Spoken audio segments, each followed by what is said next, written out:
our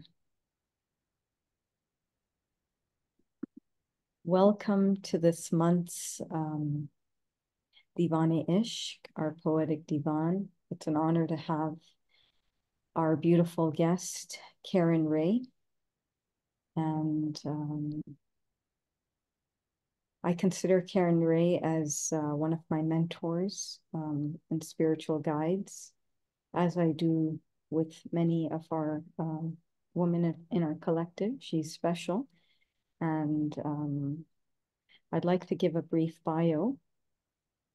Karen Ray Wilson is a modern female mystic, a gifted singer, writer, advocate, and mentor for radical feminine empowerment and personal awakening. Her work with women globally on the sacred feminine and women's leadership spans several continents and decades of original performances, workshops, and retreats on the empowerment of women and the healing and preservation of Mother Earth. Most notably, she wrote the theme song for the last United Nations Conference on Women, has sung for presidents, and sat with the Bushmen of the Kalahari. She has had a dedicated spiritual practice of meditation and personal inquiry for over 35 years. Her vast cosmology and interface with spiritual teachings has included co-leading ceremonies and sharing teachings alongside revered elders and wisdom keepers from many cultures and traditions. Her evolutionary women's programs evoke radical change, wild creation, and women's leadership and empowerment internationally. Based in San Francisco, Karen Ray is presently the executive director of the Wisdom Culture Visionary Leadership Arts and Legacy Program. This groundbreaking initiative embodies her commitment to bring forth a higher octave of creativity, ethical leadership, and artistic excellence. Welcome to the space. And we thank you. And before we, I guess, get into having you speak, I just want to give a little bit of a background of how we know each other. Right. Apparently through my Khudra Healing Facebook profile, Karen and I were somehow friends for the longest time. I would see some of her posts, she'd see mine, but I remember way back there was some talk and connection. I think there was a time when there was a lot in the media regarding women and driving in Saudi Arabia. So I don't know if it was you, Karen Ray, or someone else, but I did get on a call and I can't remember who it was, but possibly if it was you. But anyhow, we never really met, and I cannot recall any substantial conversations, but somehow or another, you know, I would notice her posts on and off, and there was something that would just remain in my consciousness. And I believe it was almost 2 years back. 2 years back. Yeah. I had a dream, and in that dream, I saw I was attending some conference or some workshop or something that Karen Ray was organizing. And as a believer and follower of dreams, I take dreams quite seriously, especially if it's, you know, something I feel I should, usually, which I do. So what I did was I messaged Karen Ray and I said to her that this is what I saw, and I just left it. And I think a few days later, I got an invitation to a page where there was a global shift program, mentorship program that Karen Ray was offering. And just as much as I wanted to resist it, I was like, no, I have to submit to that because I saw myself in the dream realm already, going towards that. And I submitted to that And I had the honor of taking mentorship with Karen Ray and meeting a lovely group of amazing, talented women, basically mainly North America, if I'm not mistaken, Yeah. right? Yes. So yes, it was so worth it financially, and that connection with all the ladies. So it was a beautiful connection, and here we are. Um, Louisa also connected to her, I believe, a few times. She had seen her in a dream. Then we have Mehtab, and I want to make sure I say this. I had a dream I introduced Mehtab to Karen Ray just recently. And Mehtab does come to me for mentorship and a lot of things, but we work in the collective, and this is precisely what we do. We work with one another, we learn from one another. And so I mentioned to Mehtab that I had seen you in the dream. I took the dream seriously, and I introduced Mehtab to Karen Ray, passed her over, hockey puck style. And Karen Ray has done her magic. So, um, and here we are now all being introduced. This is sort of my, a lot of the people here are my, close inner circle people. Some of them who are on the monthly poetry Divaan. Some couldn't make it, but they're here in spirit. They'll watch the replay. And we'll have Louisa say something before we resume. So, our guru, Louisa. I just wanted to add that actually, when Alicia, you had that dream, you were staying at my place. That was at the very, same time as I was expecting my baby, and we got on a call. I remember it with Karen Ray on a Zoom call to kind of feel what this was about, and then you began the mentoring sessions. So I remember this kind of She's ready and everything. Call her. Anwara, I think your mic is on.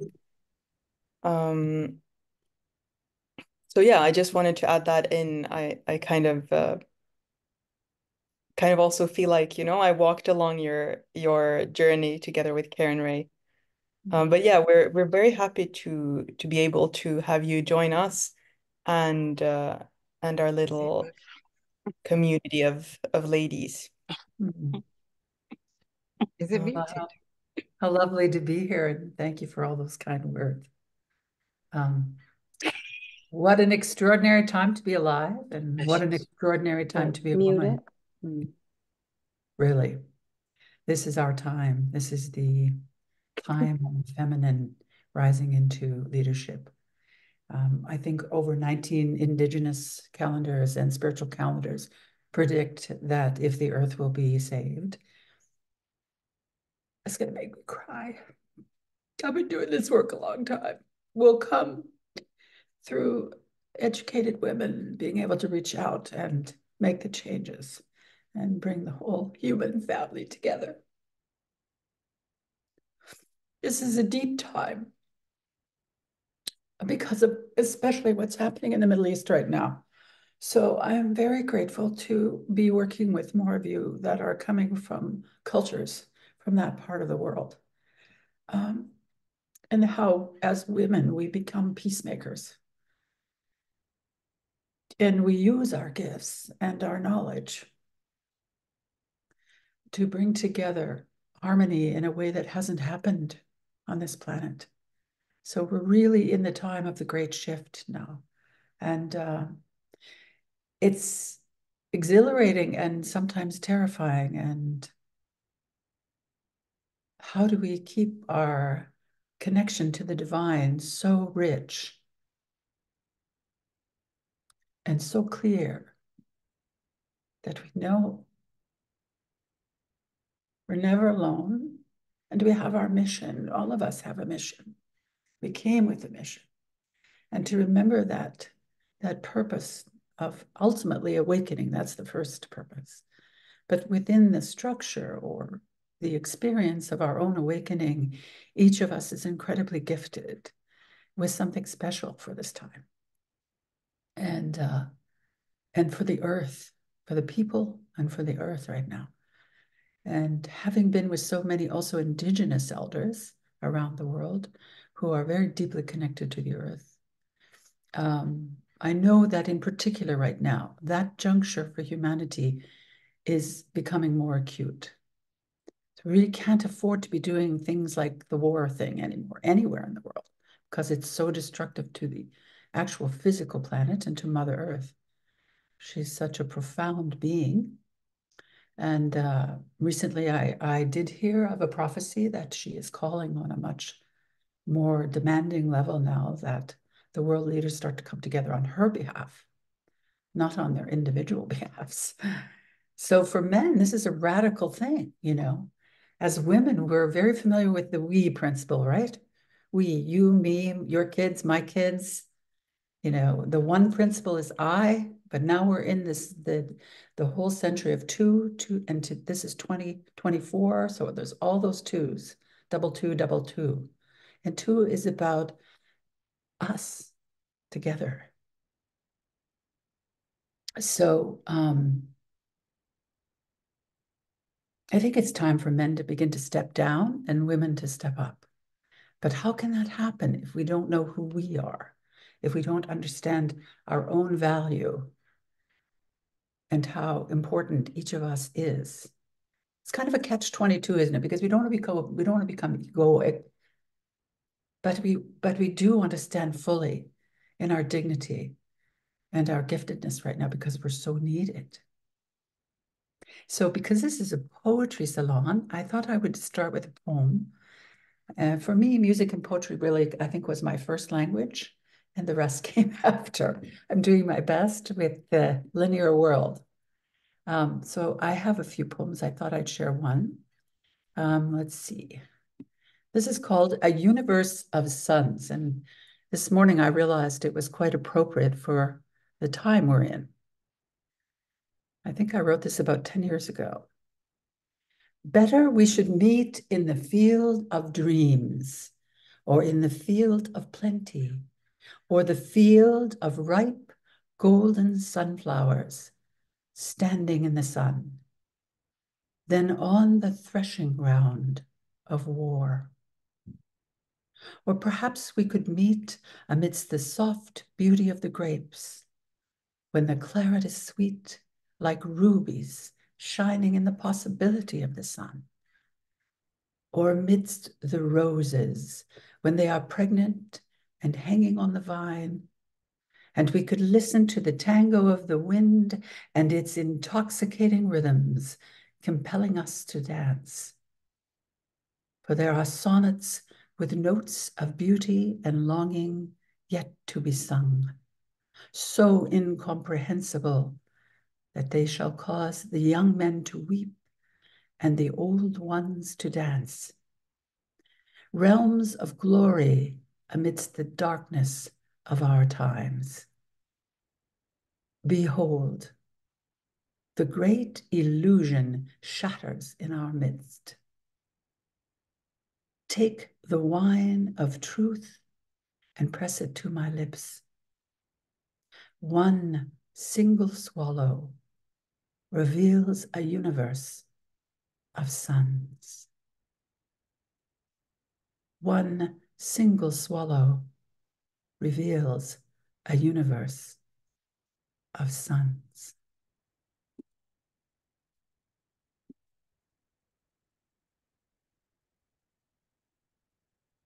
Mm. So, you know, I know that so many of you are poets and writers in your own right. So, and I know that you take time during this gathering to share poetry and to write, I think. So this is how we want to be meeting, in the beauty of all the things I was describing, not on the threshing ground of war. But how do we begin to create that reality, that possibility together? So I wanted to ask all of you, how do you see the role of women in shifting the paradigm right now? What do you feel is important about the feminine contribution? So I don't know if someone would like to share a little bit. I don't know how long we have, Alicia. How long do we have today? You usually meet for Our meetings are typically about an hour and 15 minutes roughly, but don't feel rushed because we've always given that option for people who cannot stay, but we try to keep within this sort of frame. good to know. So I think that it's always nice when a group process like this that some other people are sharing besides me. Yeah, of course. Yes, would someone Of else like course. to share anything or just being here? I recently picked up a book, and I found a quote about mysticism, which I felt was relevant for today, and um, I'd like to share that. Mysticism contains something mysterious not to be reached by ordinary means or by ordinary effort, is understood from the root common to the word mystic and mystery, the Greek meion, to close the eyes. Mysticism has been called the great spiritual current which goes through all religions. In its widest sense, it may be defined as the consciousness of the one reality, be it called wisdom, light, love, or nothing. Mm. Beautiful. Thank you. It's lovely. Anyone else want to share something before I say more? Don't be shy. I'll say something. Thank you so much, Karen, for that lovely poem. Um, that was really soul touching. Um, so you said you raised the question of how we can begin to dismantle from this consciousness that just wants to conquer.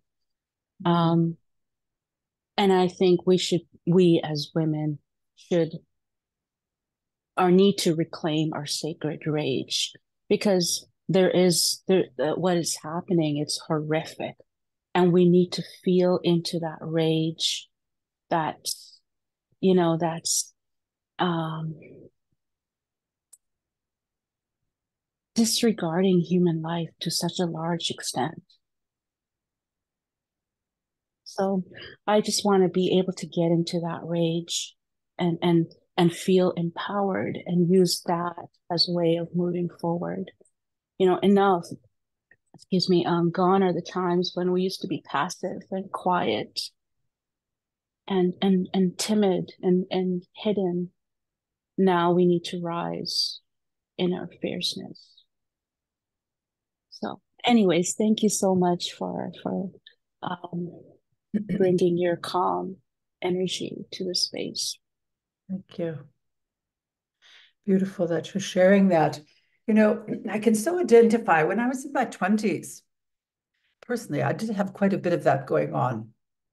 And I had to, turn it into my creative energy. So at that time, this is like, I don't know, I'm getting quite old, so quite a long time ago, but I formed my company name was Outrageous Creativity. And it gave me an opportunity to turn some of the deep feelings I had into very creative channels, So because we all have all of it, don't we? We have the light and the dark and all these feelings right now. And yes, in particular, having worked with women for over 35 years, quite deeply, done a lot of shadow work with men and women, but women in particular suffer from a fear of visibility and a lack of value because it's in the cells. There's just been so many centuries of women being less than, right? Less than. You don't have the same value. And in many spiritual traditions, women have been barred from the highest levels of teachings and consciousness. So even in spiritual cosmology, women have not always been allowed to go to the highest echelons of teachings. It's starting to change. But the profound depth of this universe is neither male nor female. It's beyond gender. We could never define it as one gender. And so how do we even begin to trust our own bodies and the deep intuitive nature of ourselves? And today with technology, everybody's getting more and more further away from their embodiment in some ways, their own energy system, let alone, understanding the chakras and all of that, and how we are this profound energetic computer, and how do we tune our inner technology also.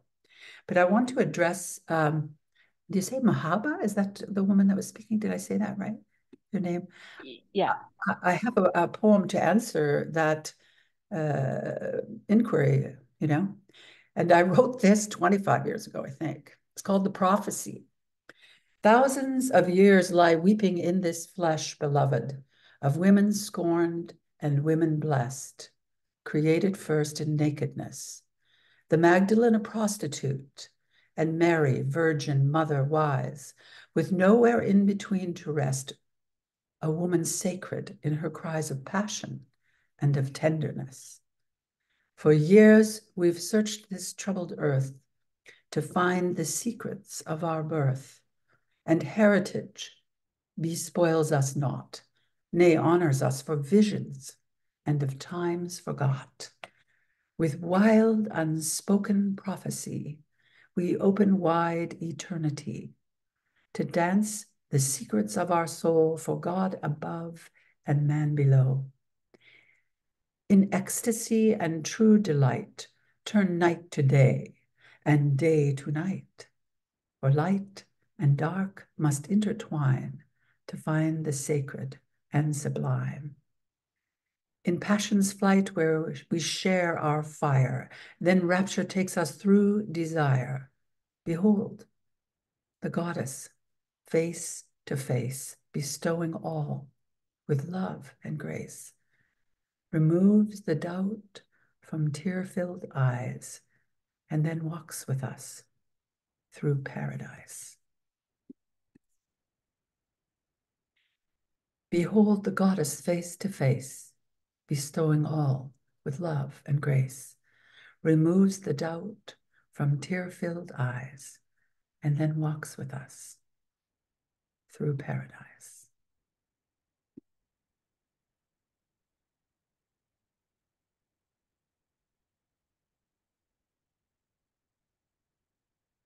So this is a time of a great deal of shadow, coming up everywhere, everywhere. It's like Persephone, the goddess of the underworld, was just uprooting. And we're going to see more. Anything that's hidden, anything that's secret, anything that needs to be revealed. This is the karma that's unfolding right now. So it's a time of Chiron, the great wounds being revealed to humanity. But Chiron is the planet of the wounded healer. So when we encounter Chiron, we encounter our deepest wounds. Globally, collectively, and individually, this is happening. And this becomes an initiation. And the initiation means we don't know if we're going to live or we're going to die. And things are out of control. That's the traditional indigenous aspect of indigenation and initiation. To be initiated is to want to go to a higher consciousness. This is why we fall to the depths, as Persephone went into the underworld, because her mother and Hades had to cut a deal, and she had to go into the underworld for part of the year. But when she came back, she had all of this rich, fertile information and experience to deliver to the outer world. So that's the classic, fall of Persephone. And so for each of us in our own lives, we go through these initiations of our own darkness, don't we? But then if we're willing to do the healing, if we're willing to understand what that has to do with our own blueprint, our own soul print, then this becomes our giftedness. This becomes wisdom. When we go, wisdom is found in the dark. So these are wisdom times because there's so much darkness. That's the potential. So we should never lose hope that out of this time, the greatest gifts of humanity could come forward. It's like the possibility really of a new renaissance. Because when you go this deep into wound, if people do the healing, each of us, because there's only one, then out of that can come the greatest gifts, things we've never even thought, solutions to issues and problems we're facing on the earth. This will happen. The young babies that are coming in are very high frequency, very old souls. They're encoded literally to come into this time because they have a frequency that can take us into, you know, the 1,000 years of peace that has also been prophesied. So we're at the threshold, we're in the precipice, we're, you know, we're in the doorway, but we're not through the birth canal, are we? But any of you who are mothers, you know when you're having a baby, you're not sure if you're going to make it. And it's kind of messy, right? So this is a messy time, isn't it? It's quite messy. And there is rage, and there's all of these elements. What is important is that as we become more sovereign in our own being, we carry the vibration of that more and more. To become sovereign, isn't that a great word? Sovereign in your own being. And then to support each other. You know, I worked on 5 keys to women's power, but one of them is support. Being willing to get support and be supported is essential. If you want to move more into leadership, you have to allow yourself to be supported more and to support each other. And for us not to compete with each other. Because women have had a lot of shadow around competition. And now we want to raise each other up, just like this event, you know. I mean, I'm just a reflection of all of you, really, and you are a reflection of me. But the deeper we do our own healing, the more capacity we have to stand in the face of other people's projections and not take them on. This is, you know, how someone like Nelson Mandela could be with de Klerk and begin to form a peace treaty in South Africa. Imagine sitting with the people who had tortured you and done terrible things to you and being able to talk about peace. Can you imagine the amount of shadow someone like him had to go through to come out a peacemaker? To actually change the trajectory of an entire country, to free the people of South Africa. It's profound. So, you know, I think many of you are deep spiritual beings, so I'm sure you're all in some initiation that keeps going on. Because that's what the beloved does, you know, just keeps carving away all the things that you are not. So I don't know if anyone else would like to share as I'm chatting away here.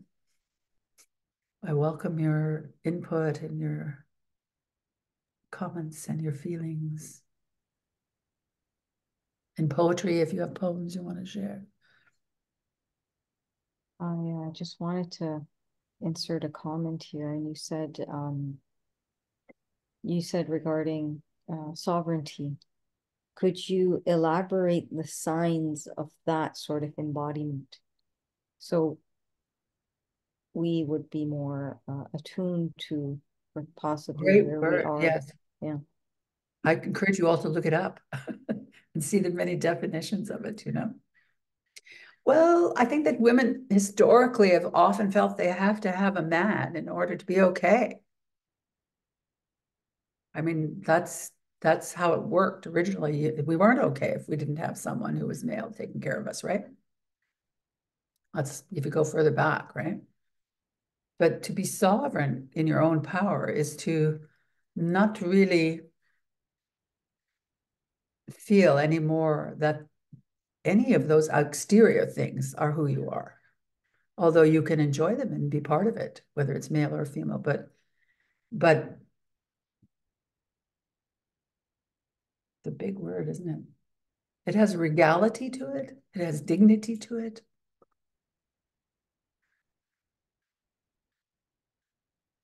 You know, my spiritual teacher gave a beautiful teaching this year to all of us. And I have a female spiritual teacher, and this was the teaching we're to work with for the year. And I think it embodies elements of sovereignty. So I'll just say it's so powerful. Stand tall. Stand tall in your dignity. Be open. Be open to grace. And remain connected. Remain connected to your own divinity. Remain connected to your own divinity.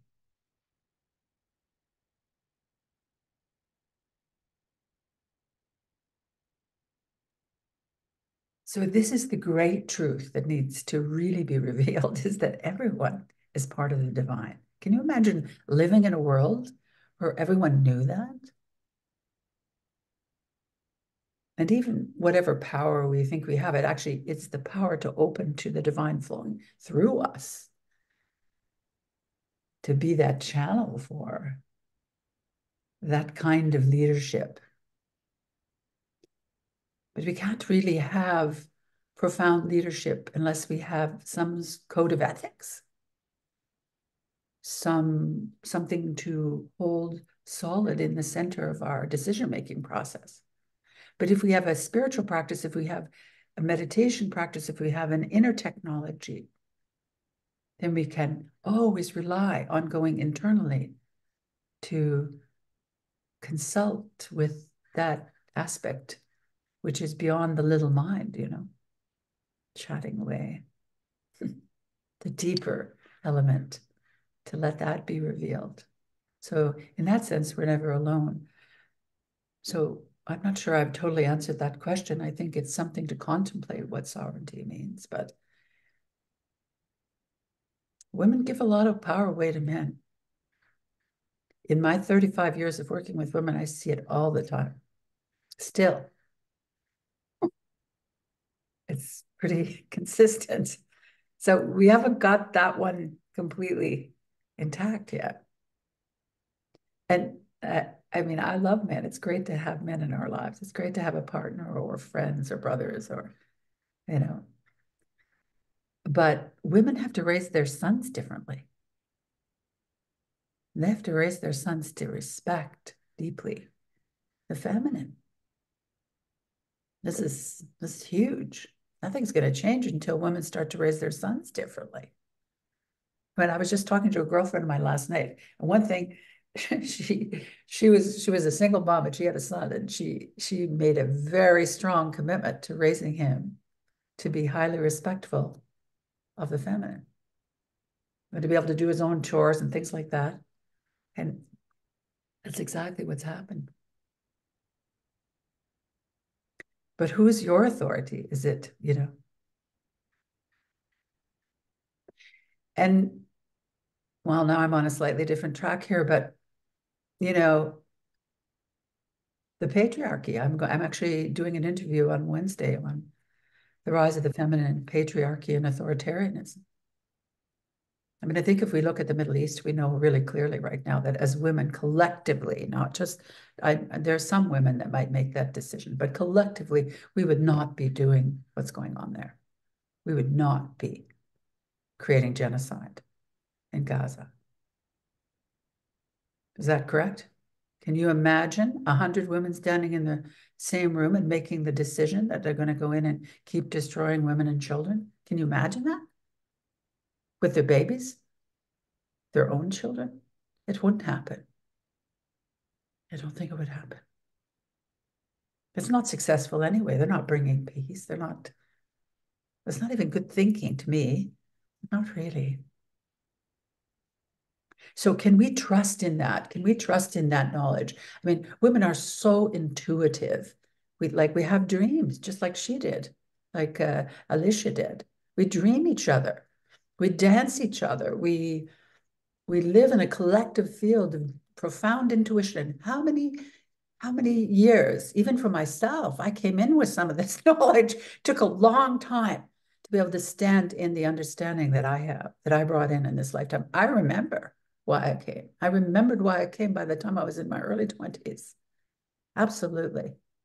I had visions all the time of things happening ahead of time, but there wasn't a container for that. I grew up in Saskatchewan, in Canada, in a farming community. Who are you going to talk about that stuff with? Right? Just crazy or whatever, right? So sovereignty means you can also own your dreams, own your intuitive power, own your sexuality, whatever that means for you. I mean, sexuality and making love in its highest aspects is to commune with the divine. That's really what it is. Just another form of sacred expression. And what has happened to that in our world? Nobody even uses the term making love anymore. It's always, let's have sex, right? Now, there's nothing wrong with celebrating and having fun and doing all that. But it's about loving another person, hopefully, to be that intimate with someone. You don't have to stay with them forever if that's not what you want. But it is about loving, treating each other with love. It's always about treating each other with love. So why would it be any different there? And, if some of you decide you would like to spend some more time with me, there's a whole, you can spend a whole day just working with sexuality and what's happened to that. How that's been split, the sacred and sexuality split by the patriarchy. So really, one of the things that we are fighting right now, if you want to talk about fighting, I don't really use that term myself that much, but there is what we're dealing with is not men. It's patriarchy. And patriarchy has been on this planet since the beginning of time, for a long, long time, after the goddess. In the Celtic times, I'm Celtic, some of the women were judges, they owned property. That's before the Christian church came in and sort of messed with that. So many distortions in even spiritual traditions that aren't even true. Not to mention the right wing in the United States, taking away women's power through, reversing Roe and Wade. It's a lot, isn't it? Wild times. Wild times require wild solutions, I think. What do you think, Medea? Come on, you guys, share a bit more. I'll be quiet. I really like what you said about the we, and I'm just kind of reflecting on that and how recently I've been connecting a lot with certain archetypes, stories. Recently, I read this historical fiction book called The Madonna Secret. It's about the life of Mary Magdalene, and Yes, I really connect with that. So when I think of sovereignty, I also think of someone like her. So I think absolutely. when we speak of we don't just have the people around us, but we also have these archetypes, our ancestors, Yes. wisdom of the earth. So, and we can tap into that to connect with sovereignty or whatever other um uh characteristic that we want to bring into our lives. And I actually wanted to share something. This is another book. It's called The Book of Longings. It's a fiction book, but it also takes inspiration from the story of Mary Magdalene. And there's a really powerful excerpt from The Thunder Perfect Mind. Yes, I know it. Yeah. I have a painting with it on the back of my painting, painted for me of Mary Magdalene. Oh, wow. Okay. Yeah, So I just like to read it. It's short. please. I'm the first and the last. I am she who is honored and she who is mocked. I'm the whore and the holy woman. I'm the wife and the virgin. I'm the mother and the daughter. I am she. Do not be afraid of my power. I'm the knowledge of my name. I'm the name of the sound and the sound of the name. Yes, it's beautiful. Yeah. Yes, further back, I used to run circles of the rose. That's what I called them, which is really the lineage of the rose, which is the sacred feminine. And of course, that connects to Mary and Magdalene and other traditional feminine leaders, like within the Quran as well, right? Muhammad's wife. I mean, when you think about that as an outsider, not being as learned about the Muslim faith as I'd like to be, but Interjection, you're an insider. Continue. I want to say that, I had two Muslim men roommates live with me previous to the pandemic, one from Morocco and one from Pakistan. It was fascinating. We had the most amazing discussions. I have always got two people living with me. I live in a big house in San Francisco, or in the Bay Area. And we got into the most riveting discussions about the Quran and I kept asking, where's Mary Magdalene? Isn't she in the Quran? Because I've been a strong connector of with Mary Magdalene. And when I wrote my one-woman show, I played Magdalene. So during that period, I researched everything I could get on Mary Magdalene. And, there's a good chance that Mary Magdalene might have been Christ's wife or partner. She certainly wasn't a prostitute. The Catholic Church had to come out in 1960 and, admit that that wasn't true. So I'm not sure where I'm going with it, but I want to say, if you control women's sexuality, you control them.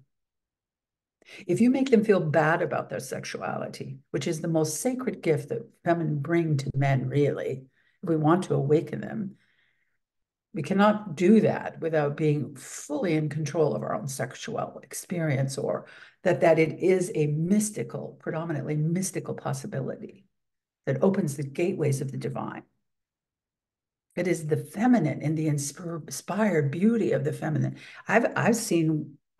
I remember I was singing and speaking for something called the State of the World Forum here in 2000. There were 5,000 leaders from around the world, women and men. And I remember that Queen Noor walked in the room. And I was like, I don't know, 40 or something. And you could have heard a pin drop. You could have heard, it's like something, it was like all the men just went, do you know what I mean? Because she was walking totally in that energy. So she was beautiful, but it wasn't just that. There was a radiance that just commanded respect.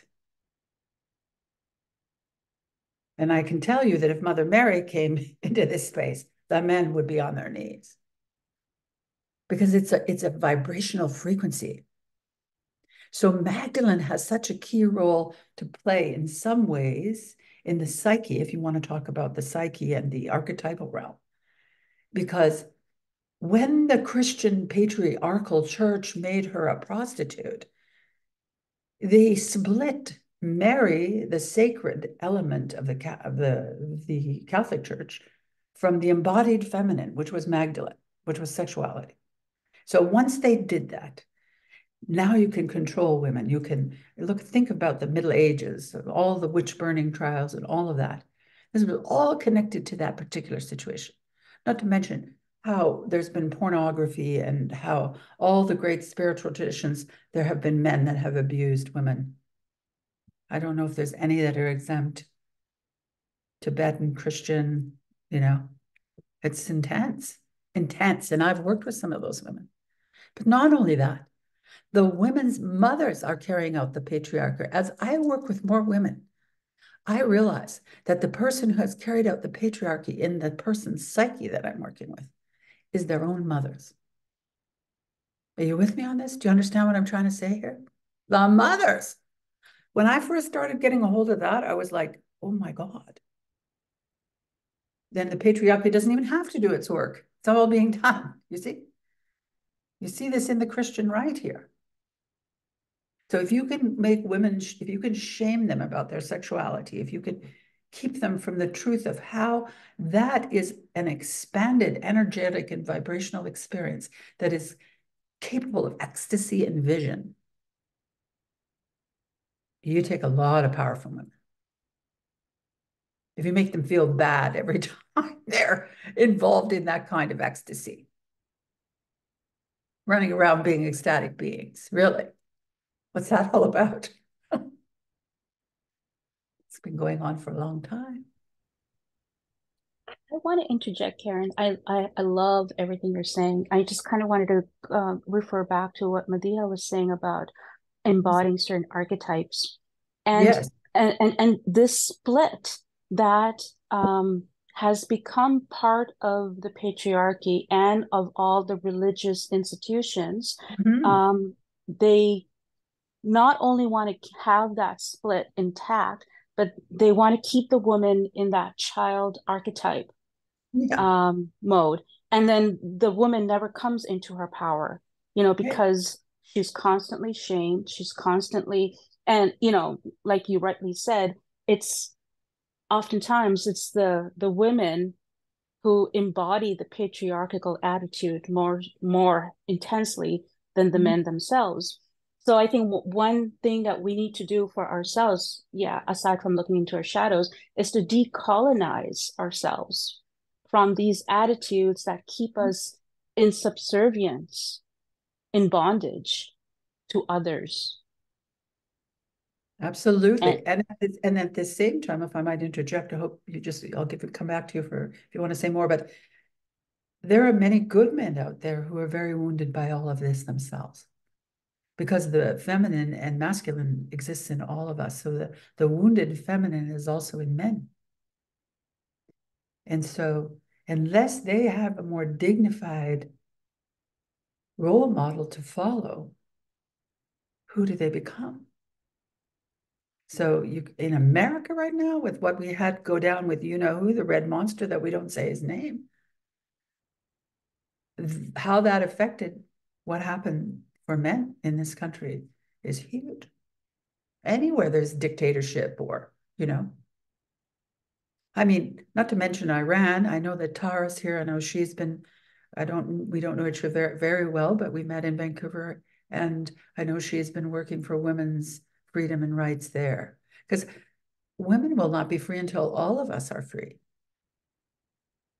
All of us are free. It's excruciating to see women in other countries that don't have the same freedom, isn't it? But never underestimate each and every one of you what your story can unfold for changing the paradigm, whether it's one person at a time or some of you may work with larger groups. So being sovereign means it's your body. You get it. It's your body. You decide. Everybody say, I decide. It's my body. I decide. My body. I decide.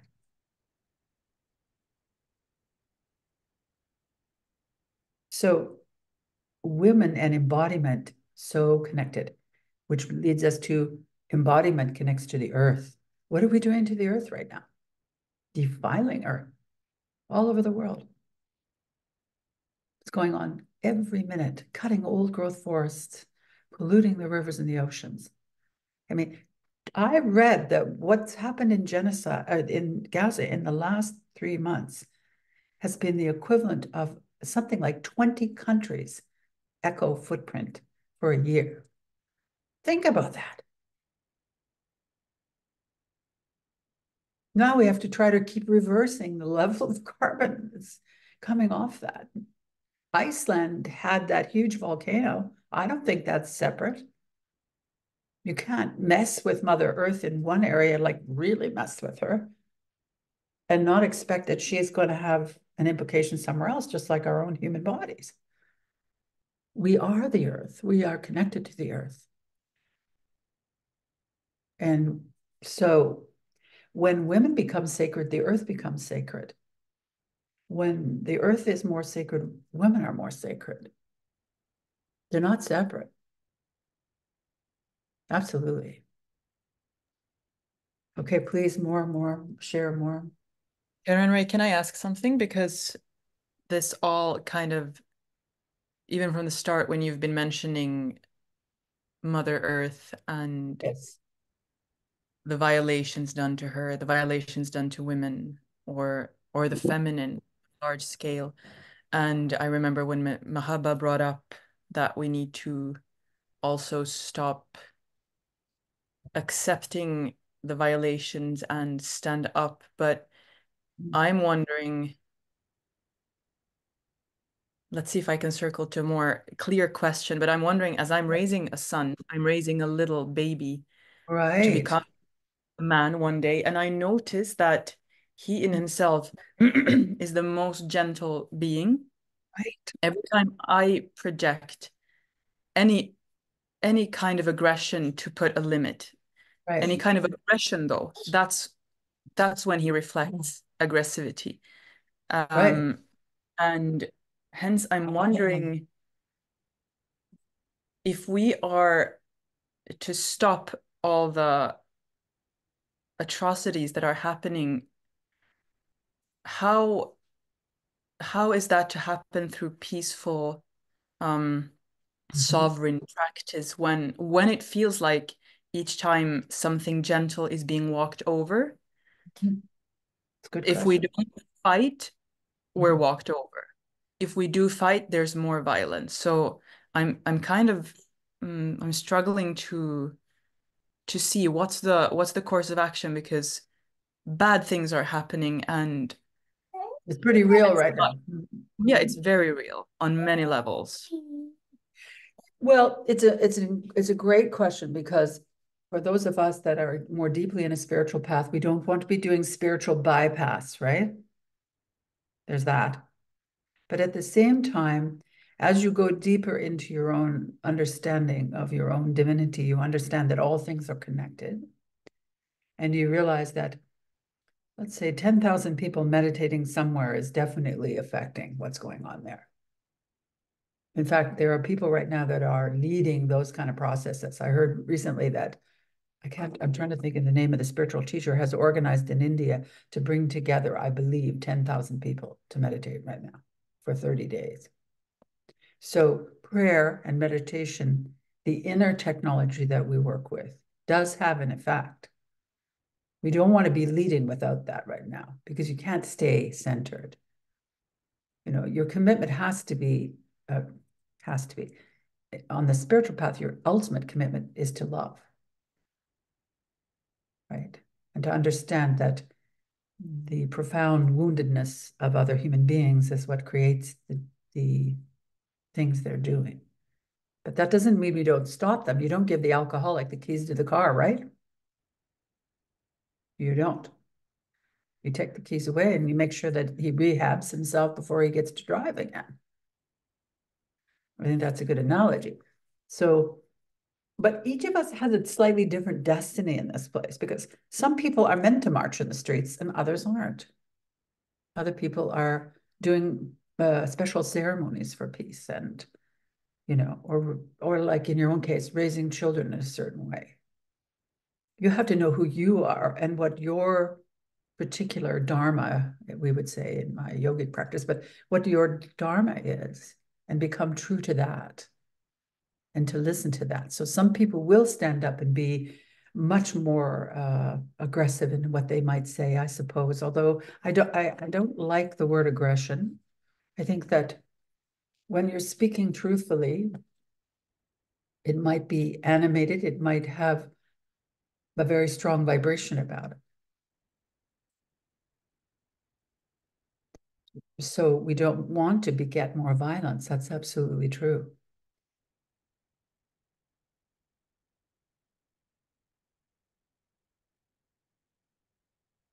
So many lessons, isn't there? I don't know why this is coming to mind, but oh God, I think I was about 30. I was putting on a whole musical in Vancouver called Earthshine. And we had a cast of like 30 people.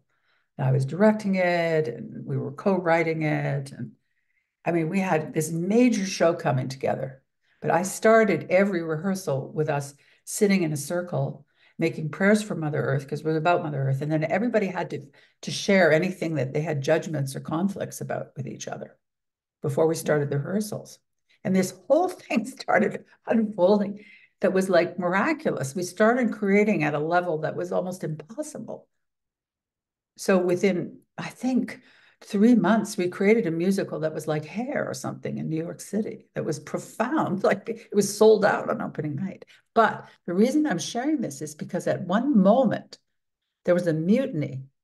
Like the piano player who had all the music in her head just went into this huge competition thing, and like her and one other person who will not be named, they went into this kind of like rebellion. And I remember thinking, oh my God, we can't have these people quit because we won't be able to. And so a group of us went off and made prayers for those two people because they left a rehearsal. We went off and I don't know, we just focused light and love on these people for about, I don't know, half an hour or something. And after the break, they came back and they totally let go of everything. And they just showed up and got involved. We ended up having this extremely successful musical. But I learned so much from producing that musical that was for life. Like the lessons just never stopped in that, and then creating that production. But of course, when you're dealing with something as severe as things that are happening in Iran, things that are happening in Gaza and Israel right now, I think individually, each of us decides what we need to be doing or what we're being called to do or not do, and how we're being called to do it or not do. And how do we start to live with less fear? And how do we train our minds to imagine consistently a positive outcome? Because one of the real wars you have to deal with is the negativity within oneself. All the judging and self-violence that comes from the shadow. Self-attack is still attack, right? Stop the war on self. Even doing that is a major accomplishment, isn't it? But the inner and the outer are connected. So as we bring our own beings into a state of more peace, we do contribute to the peace of humanity. But that doesn't mean that some people won't take very strong action. So I'm not sure there's totally, I'm not sure that I can answer that, but we can all bring inquiry to that, right? But I have a great deal of faith in the children that are coming, and especially the young boys that are coming, because they are much more balanced in their masculine and feminine. So we want to inspire also that within the men in our lives.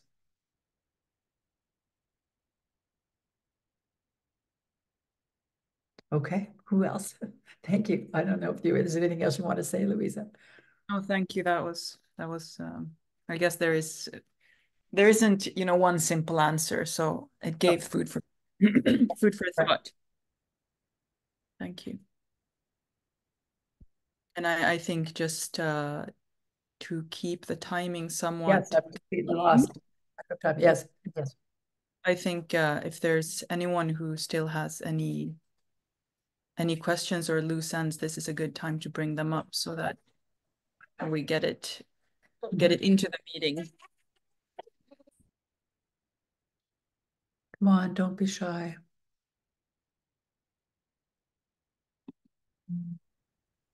Okay, I'm going to read a poem while you're thinking. Okay, who's going to share? It's called Sacred Grove. I have been to the mountain and I have spoken to the tiger spirits.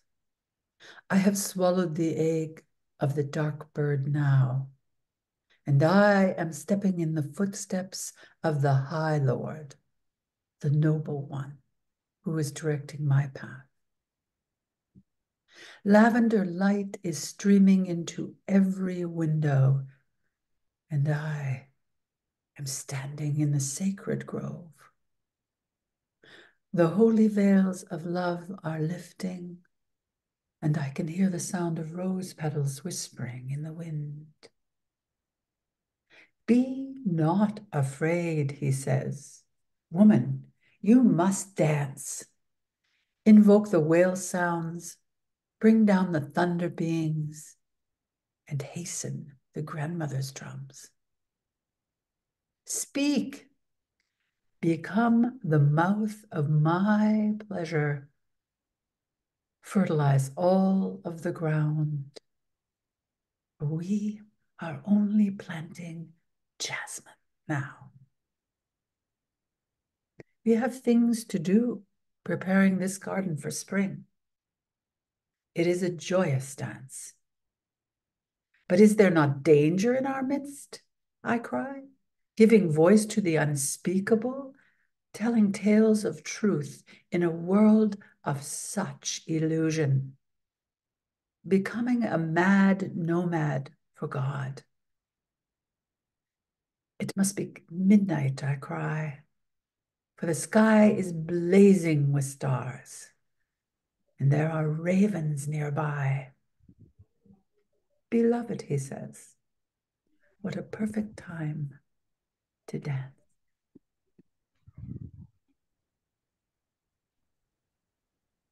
Thank you, Karen and Ray, for that. I wanted to also share a poem, and I ask our Muslim sisters to reflect, because as Karen Ray said in the beginning, she said, we're giving away too much power to men. And this poem was a recent penning, just dealing with women all the time. I receive all sorts of information directly, not secondhand. So this was something that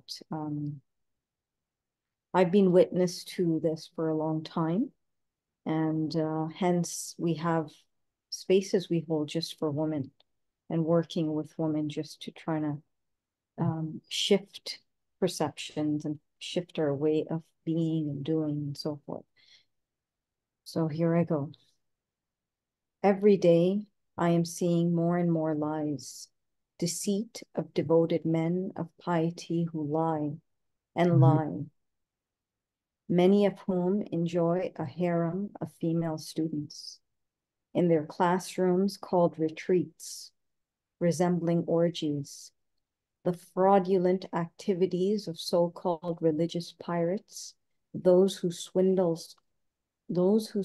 souls, those who, in the name of spirit, leverage and abuse the vulnerable femme.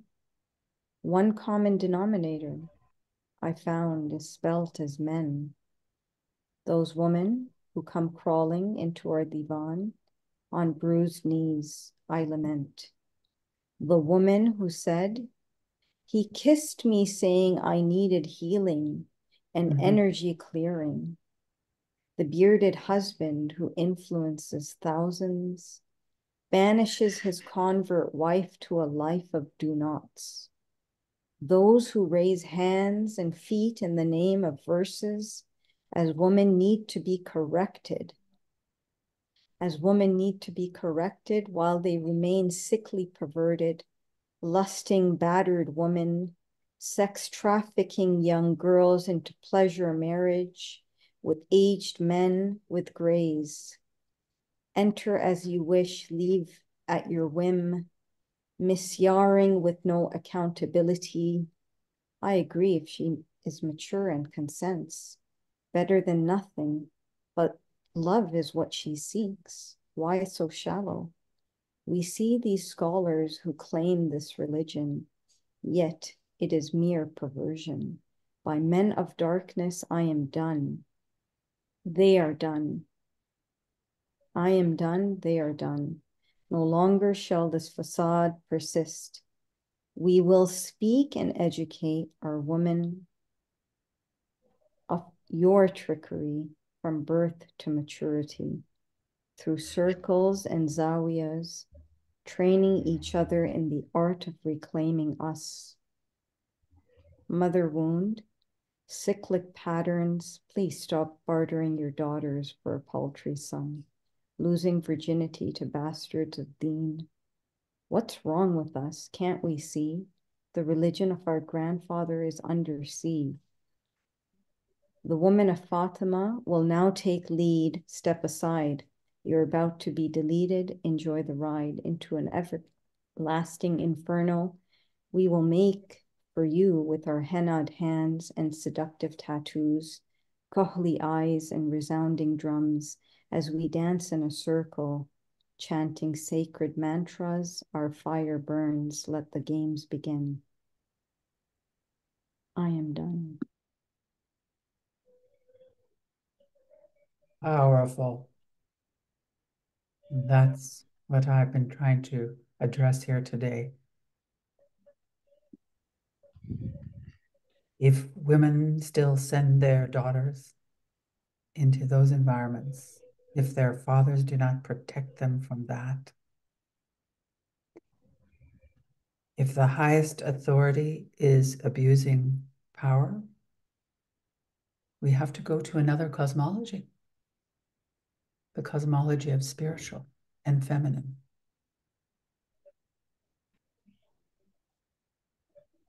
What is the highest feminine cosmology?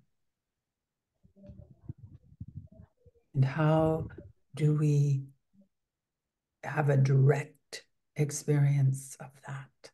Direct, not through anybody else. Once you've had that, no one can have authority over you spiritually.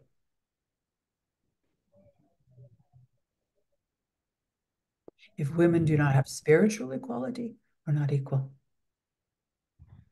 And you can do things with spiritual power that you can't do. You can make people do all kinds of things. The patriarchy has used spiritual power. It's insidious. And it's flowing through a lot. That's this place of sovereignty means I have my own connection to the divine.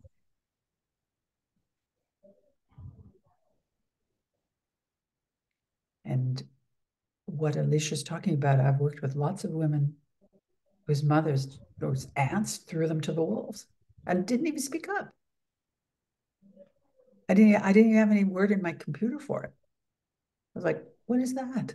What is that? So that's not just men, that's women, right? This is a deep topic.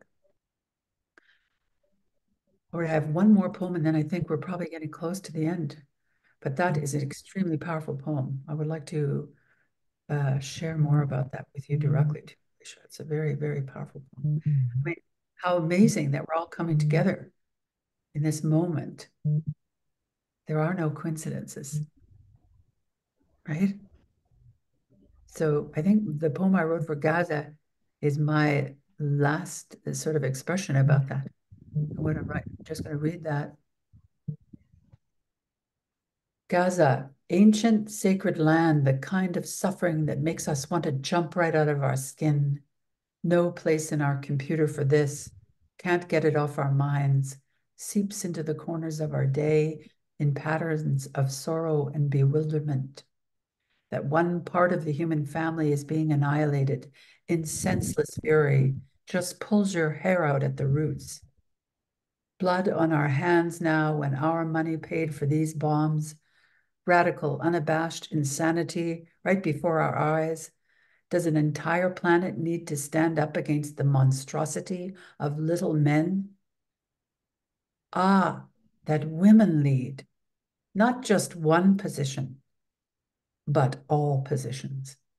That men stand down, for they have failed to bring forth decency and life.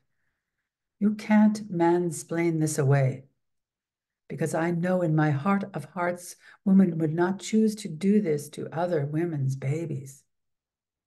You, as a gender, must do your inner work. Now, probably a generation of therapy and healing will not be enough to heal the split between ego and soul within men. You have created both inside and out. Commit to healing now as if all life on earth depends upon it.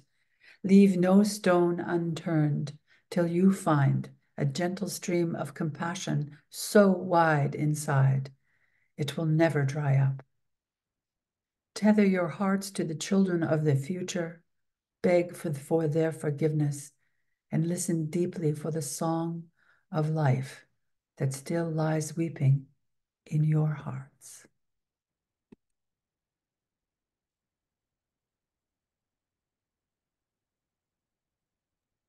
So it is time for men to move over and let women have a chance. I'm not saying they're willingly doing that, but I think we'd be cleaning things up much faster.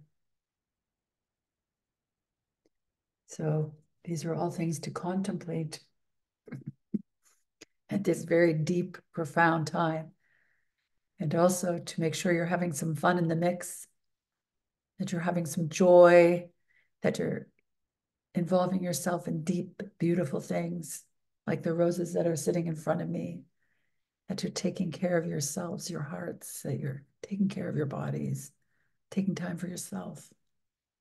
As the collective is doing its dance, each of you, shepherding your own creativity. And I want to thank Alicia and Louisa for inviting me and for the graciousness of that. And I hope that this has inspired some thoughts for you and some deeper contemplation. And I hope it has inspired something in you not to be afraid and to choose life. Thank you so much, Karen Ray. And we will share your contact info in our groups for those who may wish to reach out to you after this. Because I do believe you are ongoing with your support, coaching, leadership Yes, for it's women. always available, and there's some groups in the making in my mind in the moment. So just not taking a bit of time to write right now. I'm trying to write some memoirs, but I'm always working with individuals, and if there was interest, we could always do like a day or something on this, a day and a half. Just have to get clear about the time changes and things. But one of the reasons I haven't really had a chance to work with as many people in parts of the Middle East is really working with the time changes. But it can be done for sure. And I think it's just incredible that you also have access to the Alicia and Louisa's group here. I think Alicia is breaking down some old walls herself on a pretty regular basis and doing it in a very incredibly artistic way. So I'd love to know more about all of you. And, I just want to end with kind of like a little blessing here. So let's take our moment and just close our eyes and move into our breath and our heart for a moment, into our own being. Take this opportunity to make a small prayer for peace in the world. May there be peace everywhere. And may the great radiance of the feminine bring the healing now that needs to happen for the planet in all of her beauty and tenderness and joy and sometimes rage. That we begin to imagine a world where everyone's safe, everyone's cared for, everyone has food, everyone has a place to live. And that we pour our music and our poetry and our dance like manna right now into the collective. Keep dancing, keep singing, keep writing your poetry. Keep bringing the sweetness in. Never let go of that. The bird song, the beauty of the trees, the sacredness of the water. Take time to really fill your own being with all of these things every day so that you can dwell in the place, the nectar of the preciousness of life.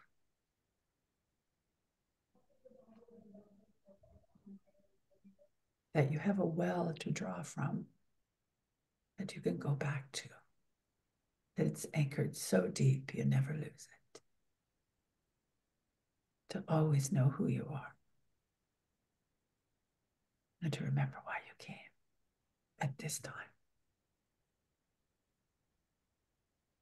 All right, I send you all with my blessings and love. Hope you have a beautiful Sunday. Just go out and do your radiance, do your thing. Thank you so much, Karen Ray. And I just want to end with a little note that we're very grateful that you've also submitted your poem on Gaza to the Collective Project, which is for all of us to basically express our emotion and channel it towards a project that will where 100% of the proceeds go towards Gaza. So if there's anybody here who feels called to submit a poem, we have 2 days remaining. We've had an incredible amount of beautiful submissions from ladies from all over the world. We've had a few males who also requested, and we welcome that as well. So thank you for that, and appreciate your presence. And our dear sister Karen Ray, she's a very key role in this time and age in Islamic eschatology. We would consider this age to be called the pre-Mahdi era, and otherwise also known as the Kali Yuga. She's working with women of all paths. She is a key holder, I would say, a key holder. And I'm grateful to have, I'm just grateful to know you and just to be here and have you share your wisdom with all of us. So thank you. And everyone can connect to Karen Ray on Instagram or Facebook, whatever it is. Reach out to her personally if you're not on any of these crazy platforms, but it's a means for us to also be seen and heard. That's why a lot of us are on there as artists. Just have one more small request. Sure. Sometime this week, go out and make a little offering to Mother Earth. Sure. Thank her, give gratitude, go to a tree, go someplace beautiful, and tell her you love her. Namaste. Bye. Peace. All right. Bye-bye.